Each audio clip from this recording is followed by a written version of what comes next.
When Ellie first had her accident, one of the physios said to me, "What a pity Ellie didn't have her accident in Victoria." And I said, "Why? I don't know. Why? She wouldn't have been in Victoria." No, but she said if she'd have been in Victoria, she would have got full support. I don't really know much about what I couldn't have received. I've got a good family, good friends, and they just usually help me support me as it was anyway. You're lying there in bed in traction. The thought of, as a 7-year-old, what does it matter of going to court? You've got no idea what life has in store for you, and the reasons why those people were so interested in establishing if there were some circumstances which would give rise to a claim. Like everyone else that I know, all our friends that we've discussed this with thought if you were in a car accident, you were covered for your medical and ongoing therapy for however long it takes. Not knowing that if you're a driver of a single car accident, you weren't covered. We had no idea. I feel cheated that we didn't know. I'm sure it was in the fine print, but I feel cheated we didn't know.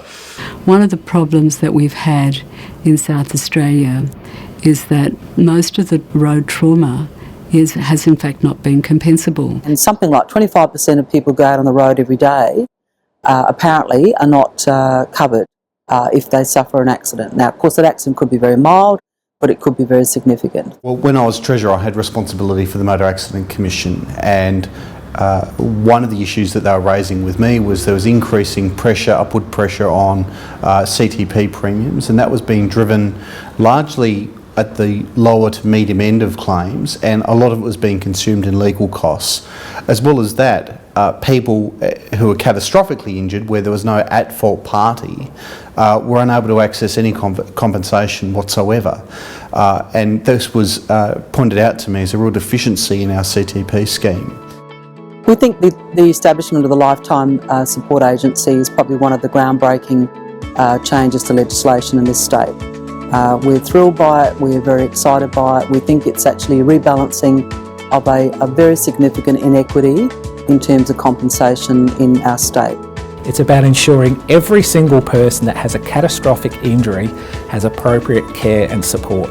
These are the key concepts of the Lifetime Support Scheme. We're now going to be able to have families who can continue being families when their loved ones are seriously injured and still have people get the support they need. And if they need personal care assistance, they will get it. And if they need a new wheelchair, they will get it. And it doesn't matter whether it is 3 years from the time of their injury or 33 years from the time of their injury, they will be covered. Every single person who sustains a catastrophic injury, by receiving appropriate care and support, is going to live life healthier, in a more productive manner. They're going to be able to achieve the lifestyle outcomes that they want. They're going to live their potential, and they're going to have less negative outcomes as a result of that injury. But I can see that it's also going to have a benefit on those people who are not eligible for compensation, because it's going to free up some services. I think what made it possible was that the various disability groups, and indeed people like Dean and Cheryl Fife, were prepared to come out and make public their stories to really bring it home to people about how significant this injustice was. If you live in a society where we supposedly care for those people who aren't able to care for themselves, that we provide a level of care that is adequate. It makes me feel proud. You feel proud that we've been involved in this process? Yep. So it gives us that proud feeling that even though we're not getting anything out of it, we've made life better for somebody else. My greatest hope for the Lifetime Support Scheme is that in 5 years' time, that anybody who comes across this scheme will see it as something that's been a real advantage to the community as a whole, to the people involved and to their families, and see it as something that they believe is part of a fair society.